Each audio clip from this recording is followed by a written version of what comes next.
नमस्कार, आप हैं वीआईपी न्यूज़ के साथ और मैं हूं शीरीन सिद्दीकी। बढ़ते हैं इस वक्त की खास और ताज़ा तरीन बुलेटिन की ओर।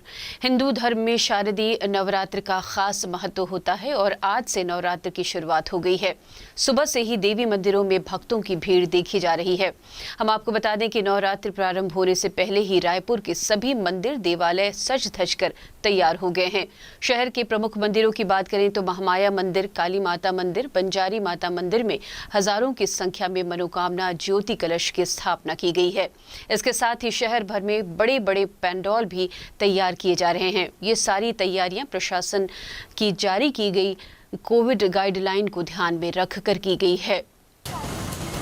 आज से शारदीय नवरात्र प्रारंभ हो गई और सुबह से ही राजधानी रायपुर के सभी मंदिरों में भीड़ देखी जा रही है। इस वक्त हम राजधानी रायपुर के आकाशवाणी के पास मौजूद देवी माता काली का मंदिर में मौजूद हैं। इस वक्त दिखाना चाहूँगा यहाँ की भीड़ है, जो भक्त यहाँ पर सुबह से ही पहुँच रहे हैं। लगातार एक के बाद एक भक्त यहाँ पर आते जा रहे हैं और माता का दर्शन करके जो है यहाँ से निकल रहे हैं।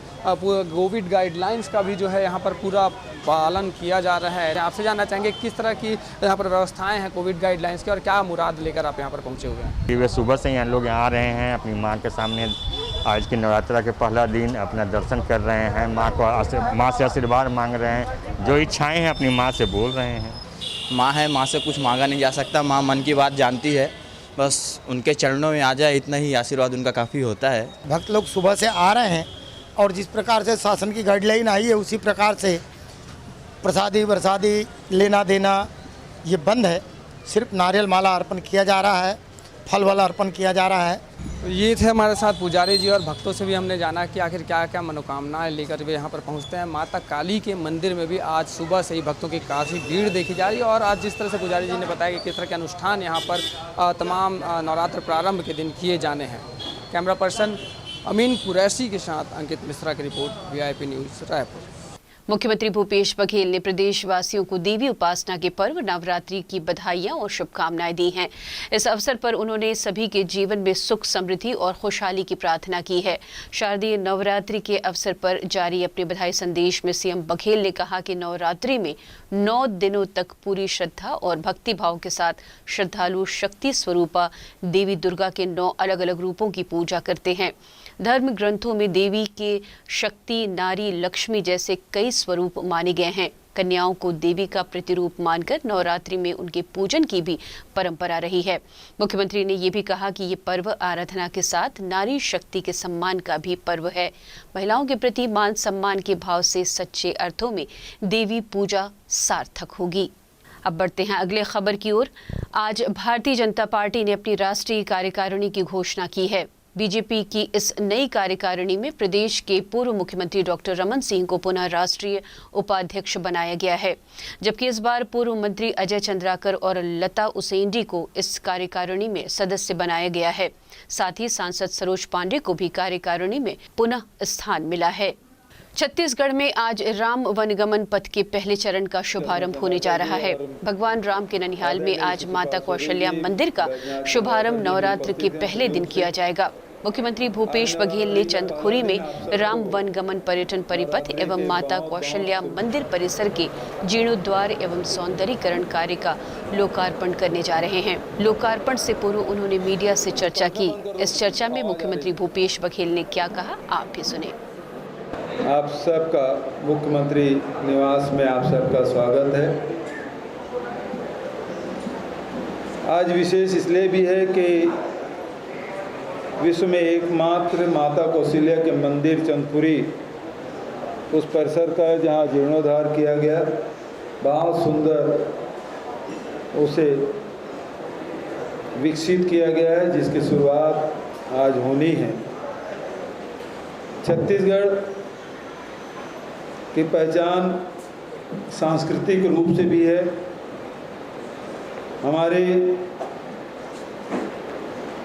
छत्तीसगढ़ में विभिन्न वर्ग के लोग निवास करते हैं, विभिन्न जातियां हैं, उनकी अपनी संस्कृति है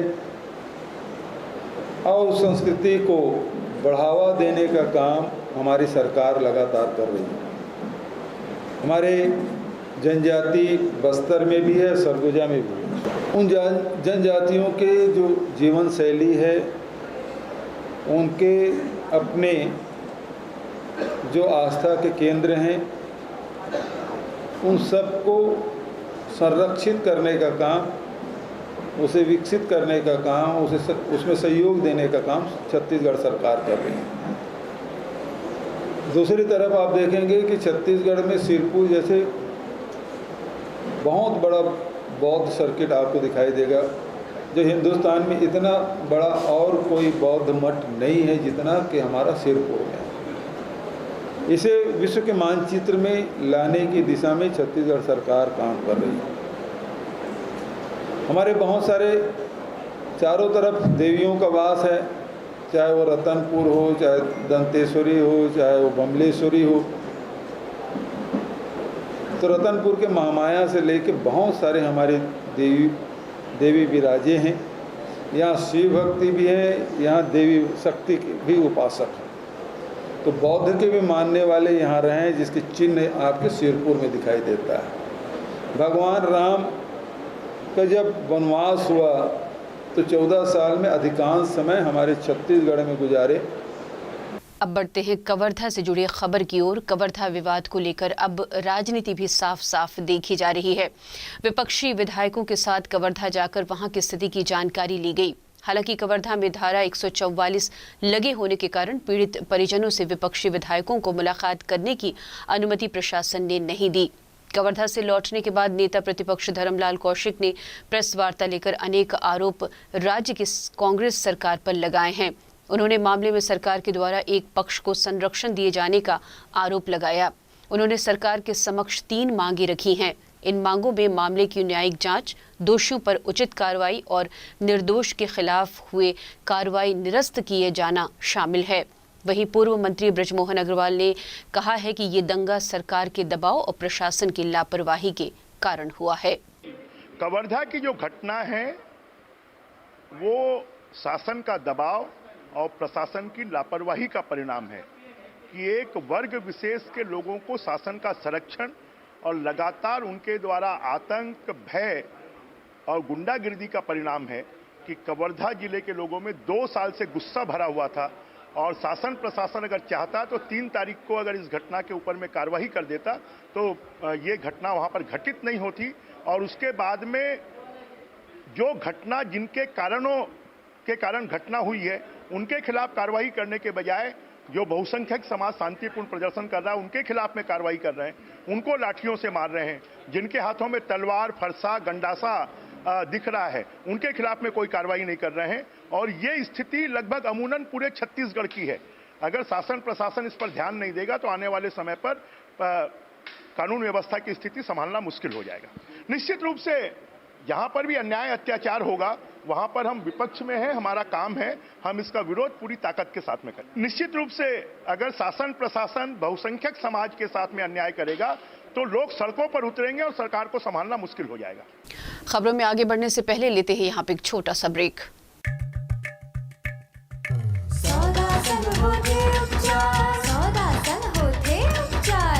चले सब मन चले हाट बाजार, हाट बाजार। राष्ट्रपिता महात्मा गांधी की जयंती पर वर्ष 2019 में शुरू की गई मुख्यमंत्री हाट बाजार क्लिनिक योजना को 2 वर्ष पूरे हो गए हैं। छत्तीसगढ़ के दुर्गम क्षेत्रों में रहने वाले ग्रामीणों को चिकित्सा सुविधा उपलब्ध कराने में ये योजना कारगर साबित हो रही है। इस योजना के अंतर्गत स्वास्थ्य कर्मी हाट बाजारों में जाकर ग्रामीणों का स्वास्थ्य परीक्षण, उपचार और दवा का वितरण करते हैं। 2 साल में राज्य के 10 लाख से ज्यादा ग्रामीण इस योजना से लाभान्वित हो चुके हैं। साथ ही ग्रामीण क्षेत्रों में मातृ एवं शिशु मृत्यु दर में कमी आई है।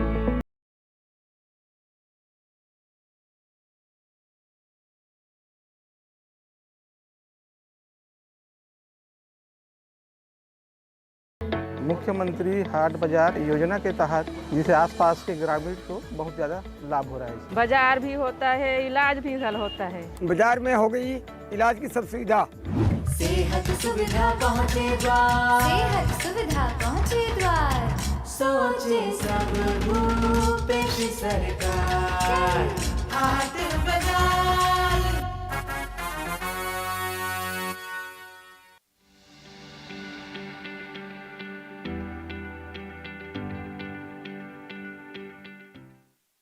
ब्रेक के बाद एक बार फिर आप सभी का स्वागत है। बढ़ते हैं अगली खबर की ओर। उत्तर प्रदेश में 4 किसानों और एक पत्रकार की जीप से कुचल कर की गई हत्या के दर्द पर छत्तीसगढ़ भी मरहम लगाएगा। छत्तीसगढ़ सरकार इन 5 मृतकों के परिवारों को 50-50 लाख रुपए का मुआवजा देगी। मुख्यमंत्री भूपेश बघेल ने लखनऊ हवाई अड्डे पर इसकी घोषणा की है।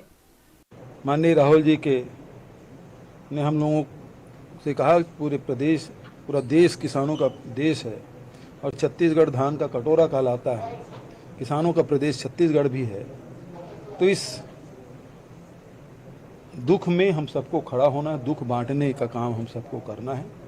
और इसलिए छत्तीसगढ़ सरकार की ओर से प्रत्येक परिवार को, प्रत्येक किसान को 50 लाख रुपये, जिसके परिवार में अपने सदस्य को खोया है, और साथ ही उस पत्रकार के परिवार को भी 50 लाख रुपये देने की छत्तीसगढ़ सरकार की ओर से घोषणा करता हूँ। सुनील सोनी मुख्यमंत्री द्वारा लखीमपुर के पीड़ित परिवारों को 50 लाख रुपए की राहत राशि देने की घोषणा पर भाजपा ने तंज कसा है। भाजपा सांसद सुनील सोनी ने आरोप लगाते हुए कहा कि छत्तीसगढ़ के किसानों और आदिवासियों की मौत पर तो राज्य सरकार के पास पैसा नहीं रहता। मुख्यमंत्री के पास कवर्धा में जो हो रहा है उसके लिए भी समय नहीं है। मुख्यमंत्री भूपेश बघेल अब छत्तीसगढ़ के नहीं बल्कि गांधी परिवार के मुख्यमंत्री हो गए हैं। प्रदेश के मुख्यमंत्री जी भूपेश बघेल जी जो है वो उत्तर प्रदेश में जाके नेतागिरी कर रहे हैं। वहां पर लखनऊ के अंदर में धरने में बैठ रहे हैं। वहां के किसानों को जो है 50-50 लाख रुपए देने की घोषणा कर रहे हैं। और यहाँ पर जो कवर्धा जल रहा है और 3 दशक के बाद में कर्फ्यू लगा है, उसकी चिंता नहीं है। बस्तर के अंदर में आदिवासी भाई लोगों की मृत्यु हुई, उसको पैसा देने के लिए सरकार के पास में पैसा नहीं है। सैकड़ों किसान की मृत्यु हुई, उसको 1 रुपया देने के लिए नहीं है। लेकिन उत्तर प्रदेश के लिए जाकर वहां पर 50-50 लाख रुपए देने के लिए छत्तीसगढ़ का खजाना खोल दिया है। तो ये कुल मिलाकर जो है भूपेश बघेल जी जो है, जिसको छत्तीसगढ़ की जनता ने मुख्यमंत्री बनाया, उस जनता को अपमानित करने का काम कर रहे हैं। और छत्तीसगढ़ को छोड़कर वो गांधी परिवार के मुख्यमंत्री हो गए हैं। तो इस बात को जो है वो आने वाले समय में जनता सबक सिखाएगी। छत्तीसगढ़ में जनसंपर्क अधिकारी संघ के मुख्य सचिव को ज्ञापन देकर जनसंपर्क संचालनालय में संचालक पद एवं छत्तीसगढ़ संवाद में प्रतिनियुक्तियों के पदों पर नियम विरुद्ध की गई पद स्थापनाओं का विरोध किया है। संघ पदाधिकारियों ने कहा है कि जनसंपर्क संचालनालय में संचालक पद पर राज्य प्रशासनिक सेवा के कनिष्ठ अधिकारी की पद स्थापना की गई है। इससे जनसंपर्क अधिकारी निराश हैं, क्षुब्ध हैं और अपमानित महसूस कर रहे हैं। जनसंपर्क अधिकारी संघ ने मांग की है कि संचालक जनसंपर्क के पद पर राज्य प्रशासकीय सेवा के अधिकारी की नियुक्ति के स्थान पर विभाग के वरिष्ठ अधिकारियों को पदस्थ किया जाए। छत्तीसगढ़ संवाद में जनसंपर्क विभाग के अधिकारियों की ही पद स्थापना की जाए। संगठन ने कहा है कि अगर इन मांगों पर विचार नहीं होता है तो आगामी 11 अक्टूबर को जनसंपर्क कार्यालयों में काली पट्टी लगाकर कार्य करते हुए विरोध प्रदर्शन किया जाएगा। साथ ही 12 अक्टूबर से अनिश्चितकालीन के लिए कलमबंद हड़ताल भी की जाएगी। छत्तीसगढ़ कांग्रेस में सियासी उठापटक अब थमने का नाम नहीं ले रही है। कांग्रेस के कुछ विधायकों ने अपनी ही सरकार के मंत्री का विरोध किया है। विधायकों के इस विरोध के बाद मंत्री प्रेमसाय सिंह टेकाम का भी बयान अब सामने आया है। उन्होंने कहा है कि उनके आरोप पर कुछ नहीं कहना चाहता। ट्रांसफर की बात करने विधायक आए थे, ट्रांसफर पर प्रतिबंध है, ट्रांसफर कोई मंत्री नहीं कर सकता। अनुशासन के सवाल पर मंत्री टेकाम ने कहा कि ये निर्णय पार्टी को लेना है, विधायकों को सार्वजनिक बयानों से बचना चाहिए। वो तो पार्टी तय करती है, उसको हम लोग खड़े करते हैं। पर इस तरह के सार्वजनिक बयानबाजी गलत मानते हैं। हाँ, सार्वजनिक बयानबाजी से बचना है। ये प्रतिबंध है, ट्रांसफर यहाँ से हो नहीं रहे हैं, ट्रांसफर समन्वय से हो रहे हैं, तो उसमें कहाँ से गोरखधंधा की बात उसमें आ गई। इस तरीके के आरोपों को क्या मानते हैं आप? ये बेबुनियाद आरोपों पर मुझे कुछ नहीं कहना है। कुछ विधायक लोग आए थे, अपने ट्रांसफ़र के लिए बात कर रहे थे। मैंने उनको ये कहा कि ट्रांसफ़र में कुछ प्रतिबंध, अभी मेरे यहाँ से ट्रांसफ़र नहीं हो रहे हैं, जो भी हो रहे हैं वो समन्वय से ट्रांसफ़र हो रहे हैं। समन्वय में जो ऊपर से जो आता है तो सब लोग भेज देते हैं, समन्वय के माध्यम से होता है काम, तो बाकी प्रतिबंध लगा हुआ है। फिर भी आपके खिलाफ उनकी अब वो उनकी भावना है, उनकी भावना को वो जाने कि पिछले बार भी आपको टारगेट किए थे, अभी फिर से टारगेट वो ट्रांसफर वाला मामला रहता है, क्योंकि ये प्रतिबंध है और ट्रांसफर मंत्री भी कोई नहीं कर सकता, तो ये समन्वय में जाता है, समन्वय से ट्रांसफर होते हैं। अब बात करते हैं एक खास खबर की। पेड़ हमें छाया, फल, औषधि और काष्ठ ही नहीं देते, वरन पेड़ों से हमारे वनों का सौंदर्य है। पेड़ पर्यावरण के संरक्षक और अनेक वन्य जीवों का आश्रय स्थल है। पेड़ है तो हरितिमा है, पेड़ हैं तो धरती पर मौसम की आवाजाही है, पेड़ हैं तो धरती पर जीवन का आनंद है। पेड़ों के संवर्धन में सामाजिक वानिकी की महत्वपूर्ण भूमिका है। लोग अपने घरों में, खेतों में पेड़ लगाकर उनका लाभ भी ले सके। इसी संबंध में अब सरकार गंभीरता से विचार कर रही है। इस बारे में वीआईपी न्यूज से बात करते हुए छत्तीसगढ़ शासन में वन बल प्रमुख और प्रधान वन संरक्षक राकेश चतुर्वेदी ने बताया, जब हम लोगों को प्रमोट करते हैं कि वो ज़्यादा से ज़्यादा पेड़ अपने निजी खेत में लगाए, उसके बाद में जो कटाई के लिए आपको परमिशन लेना पड़ेगा, परिवहन अनुज्ञा पत्र के लिए परमिशन लेना पड़ेगा, फिर बेचने में बहुत सारे रिस्ट्रिक्शंस हैं, तो एक स्वाभाविक सा प्रश्न है कि भाई खेत मेरा है, मैं पौधे लगाता हूँ, उसके बाद उसको काटने और बेचने के लिए यदि मुझको डीएफओ और कलेक्टर के चक्कर लगाना पड़े तो मैं ये काम कभी नहीं करूँगा। इंसान डिस्करेज होता है। अभी एक बहुत ऐतिहासिक निर्णय राज्य सरकार लेने जा रही है कि हम भू राजस्व संहिता में वनोपज व्यापार विनियमन अधिनियम जो है उसमें बहुत ड्रास्टिक परिवर्तन ला रहे हैं और संभवतः आने वाले विधानसभा में हम इसको पेश करेंगे। अब आप किसान हैं, आप अपनी ज़मीन पर जो प्रजाति आपको लगाना है लगाइए, आपको जब काटना है काटिए, आपको जिसको बेचना है बेचिए, आपको किसी ऑफिस के चक्कर लगाने की ज़रूरत नहीं है। आपको सिर्फ एक इंटीमेशन, जिस साल आप पौधा लगाएंगे आप अपने नक्शे खसरे में उसकी एंट्री करिए, रेंज ऑफिस तहसील ऑफिस में एक कॉपी दे करके आप फुर्सत रहिए। तो ये जब तक हम इसका सरलीकरण नहीं करेंगे तब तक लोग इनकरेज नहीं होंगे। तो ये एक ऐतिहासिक निर्णय आपको आगामी विधानसभा सत्र में सुनने को मिलेगा कि हम ये तीनों जो अधिनियम हैं, भू राजस्व संहिता, वनोपज व्यापार विनियमन अधिनियम और जो भूमि हित के वृक्षों का संरक्षण अधिनियम, ये 3 अधिनियम में हम बहुत ही क्रांतिकारी परिवर्तन लाने जा रहे हैं। इसका ड्राफ्ट नोट बन के तैयार हो गया है, प्रशासकीय अनुमोदन हो चुका है। चूंकि एक्ट में संशोधन की बात है इसलिए उसको विधानसभा से करें। अब अगले खबर की ओर रुख करते हैं। अंबिकापुर जिले के गंगापुर क्षेत्र में स्थित हमेशा विवादों में घिरी रहने वाली शराब दुकान एक बार फिर चर्चा में है। बीते दिन शराब दुकान के सामने अज्ञात स्कॉर्पियो वाहन चालक ने वहां बैठी एक गाय को तेज गति से ठोकर मार दी, जिससे गाय की मृत्यु हो गई, जिसके बाद स्थानीय लोग काफी नाराज हुए और चक्का जाम कर दिया। मौके पर इलाके के पार्षद भी मौजूद थे। क्षेत्रवासियों की मांग है कि इस शराब दुकान को यहां से हटाया जाए। दरअसल ये शराब दुकान रिहायशी इलाके में होने की वजह से आए दिन यहां असामाजिक तत्वों का मजमा लगा रहता है। इस शराब दुकान के बाजू में रोजगार कार्यालय भी है, जहां लोगों को शराब दुकान की वजह से आने जाने में काफी असुविधा होती है।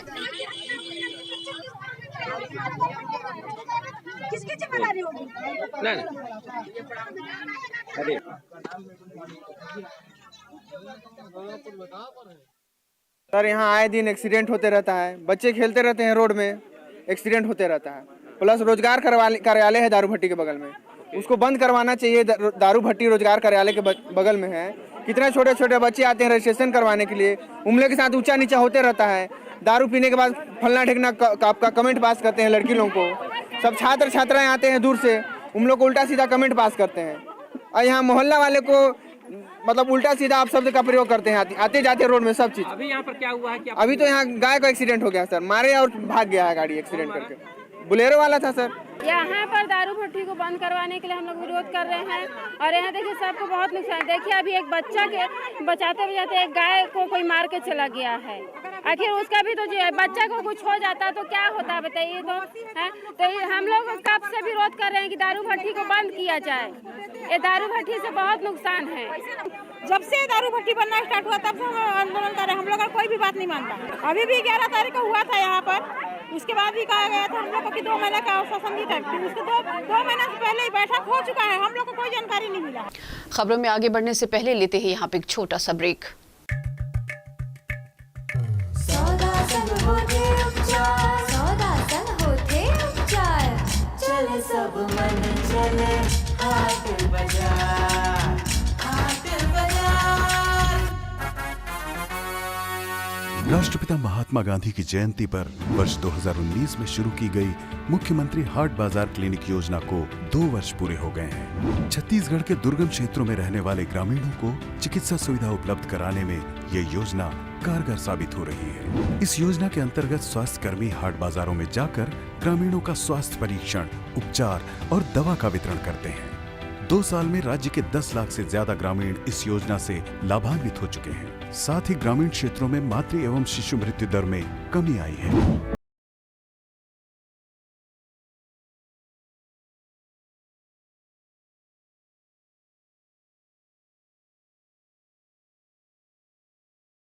मुख्यमंत्री हाट बाजार योजना के तहत जिसे आसपास के ग्रामीण को बहुत ज़्यादा लाभ हो रहा है। बाजार भी होता है, इलाज भी घर होता है। बाजार में हो गई इलाज की सब सुविधा, सेहत सुविधा पहुँचे द्वार, सेहत सुविधा पहुँचे द्वार।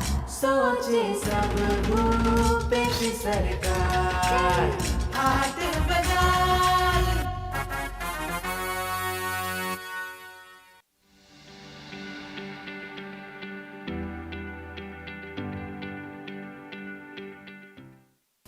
ब्रेक के बाद एक बार फिर आप सभी का स्वागत है। बढ़ते हैं अगली खबर की ओर।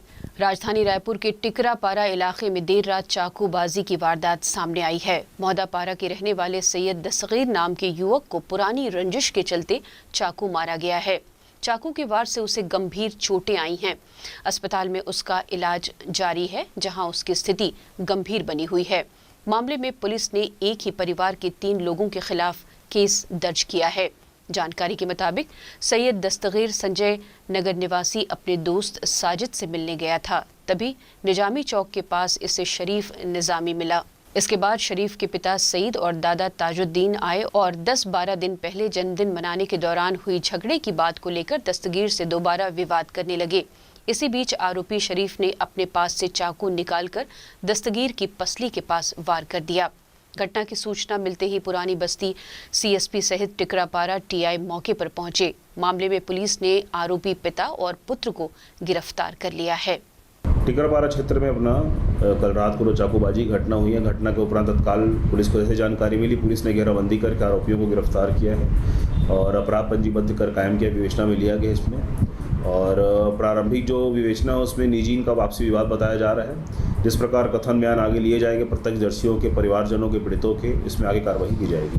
जिस प्रकार के भी कारण है इसमें अभी पता लगाया जा रहा है कि और क्या वजह है, इसमें कोई पुराना विवाद है, क्या एंगल है, बाकी चीज़ों को पता किया जा रहा है। अभी तत्काल में से 2 लोग गिरफ्तार किए जा चुके हैं। एनडीपीसी एक्ट के मामले में गरियाबंद से गिरफ्तार किया गया एक आरोपी डीआरआई के रायपुर स्थित कार्यालय से अधिकारियों को चकमा देकर फरार हो गया। अधिकारियों ने इसकी शिकायत सिविल लाइन थाने में की है, जिसके बाद पुलिस आरोपी की तलाश में जुट गई है। जानकारी के मुताबिक डीआरआई की टीम ने तोरेंगा फॉरेस्ट पोस्ट के पास एक ट्रक से 833 किलोग्राम से अधिक गांजा जब्त कर चालक बंडारी चंद्रशेखर और हेल्पर भूपेंद्र सिंह को हिरासत में लिया था, जिसके बाद दोनों आरोपियों को रायपुर के पंचशील नगर स्थित डीआरआई के कार्यालय लाया गया, जहां अधिकारियों की व्यस्तता का फायदा उठाकर आरोपी बंडारी चंद्रशेखर फरार हो गया। देखिए, कल शाम को यहाँ डीआरआई के senior intelligence officer Roshan Kumar Gupta ने एक शिकायत पत्र दिया था, जिसमें उनके द्वारा ये बताया गया है कि गरियाबंद ज़िले में दिनांक 3/10/2021 को उनके द्वारा 2 आरोपियों से 833 किलो गांजा जब्त किया गया है। जब्ती के पश्चात दोनों आरोपियों को अभिरक्षा में लेकर के वो अपने पंचशील नगर स्थित कार्यालय आए थे, जहां से एक आरोपी उनके अभिरक्षा से फरार हो गया है, जिसका नाम बंडारी चंद्रशेखर है। राजधानी रायपुर में बढ़ती चोरी की वारदातों के बाद चोरों से लोगों को आगाह करने रायपुर पुलिस ने एक नया तरीका इजाद किया है, जिसके तहत पुलिस अब बॉलीवुड की फिल्म बॉबी के मशहूर गाने बाहर से कोई अंदर ना आ सके, अंदर से कोई बाहर न जा सके, इस गीत को चुना है। बॉलीवुड के नायक और नायिका के पोस्टर के साथ अपने घरों की सुरक्षा संबंधी निर्देश रायपुर पुलिस ने जारी किए हैं। सोशल मीडिया के माध्यम से लोगों तक पहुंचने की एक कोशिश है कि जो चोरी होती है, कई बार लोग घरों से बाहर रहते हैं, अभी कई बार छुट्टियों का भी समय अब आएगा त्योहारी सीजन में, और लोग कई बार घर बंद करके हफ्ते के लिए 10 दिन के लिए भी बाहर जाते हैं, तो ऐसे समय में चोरी होने की काफ़ी संभावना रहती है। तो उसको लेकर के एक प्रिवेंटिव मेजर के तौर पे हम लोगों ने लोगों से अपील करी है कि आप जैसे बाहर जाते हैं छुट्टियों में तो घर का एंट्रेंस पे लाइट वाइट ऑन करके जाएं। आइए अब देखते हैं हमारा खास कार्यक्रम आर्ट कॉर्नर।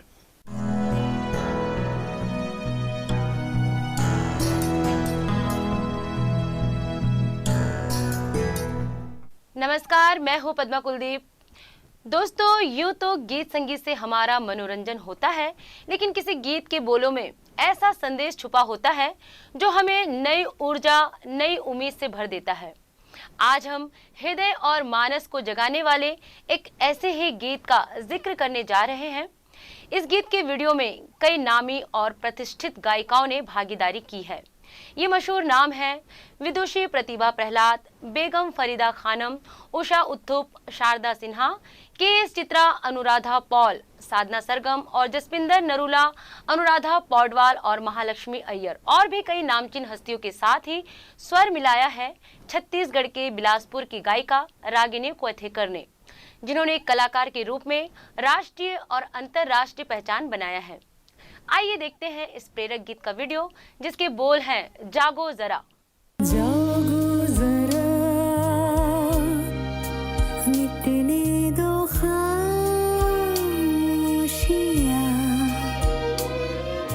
थम सा गया अब तो अंधेरा। रागिनी क्वेथेकर ने शास्त्रीय संगीत में महारत हासिल की है। हाल ही में उनके एल्बम को अंतर्राष्ट्रीय अवार्ड मिला है, जिसमें उनके सह कलाकार हैं डॉनी हजारिका। तो दोस्तों, आइए मिलते हैं गायिका रागिनी क्वेथेकर से। रागिनी जी नमस्कार। नमस्ते। रागिनी जी, आपका तो नाम ही बड़ा संगीतमय है। आप बताइए कि राग और रागिनियों से आपका अनुराग कब और कैसे शुरू हुआ? एक्चुअली मैं बचपन से 3 साल की उम्र से गाना गा रही हूँ और घर पे संगीत में वातावरण है। मम्मी बहुत अच्छा गाती हैं, पापा तबलिस्ट हैं, भाई भी बहुत अच्छा तबलिस्ट है।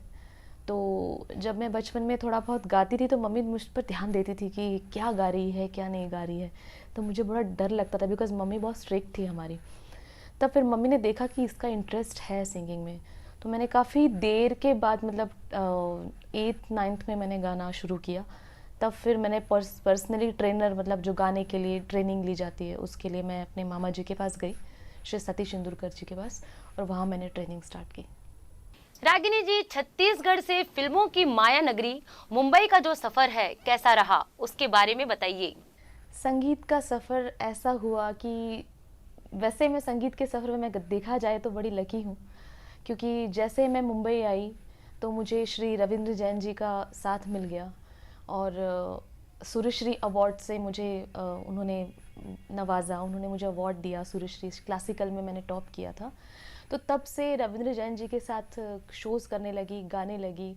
तो कहते हैं स्ट्रगल तो एटलीस्ट सबको ही होता है, मुझे भी थोड़ा बहुत स्ट्रगल झेलना पड़ा, बट उस हद तक स्ट्रगल नहीं झेलना पड़ा, बिकॉज़ बड़े गुरुओं का हाथ था सर पे, तो वो एक अच्छा साथ मिल गया। उसके बाद श्री अनुप जलोटा जी के साथ शो किया, अन्नू कपूर जी के साथ शो किया, सुरेश वाडकर जी के साथ शो किया। तो इन सब का साथ बहुत, I am very lucky actually. इन सब का जो साथ मिला, इट्स गुड एक्चुअली, बहुत अच्छा लगा। रागिनी जी, अब हमें इस प्रतिष्ठित पुरस्कार के बारे में बताइए कि आपको किस कैटेगरी में मिला है? बड़ा ही अच्छा सवाल किया आपने कि ये अवार्ड मुझे किस कैटेगरी में मिला है। एक्चुअली ये अवार्ड मुझे नहीं मिला है, मेरे पार्टनर को मिला है, और आई am very happy for Donny Hazarika दा। बेस्ट सॉन्ग इंजीनियर का अवार्ड मिला, और ये वो गाना है जो हमने फर्स्ट टाइम कंपोज किया था। This is our first composition, सावरिया सताए मुहे। तो मैं चाहती हूँ कि डॉनी दा कुछ कहें, डॉनी दा के मुंह से मैं कुछ सुनना चाहूँगी। He is my music partner, he is my दादा, एंड प्लीज़ डॉनी दा आइए।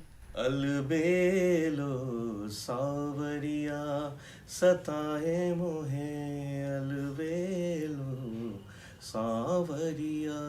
तो दोस्तों, आज हमने बात की रागिनी क्वेथेकर जी से। फिर एक नए शख्सियत के साथ होंगे हाजिर।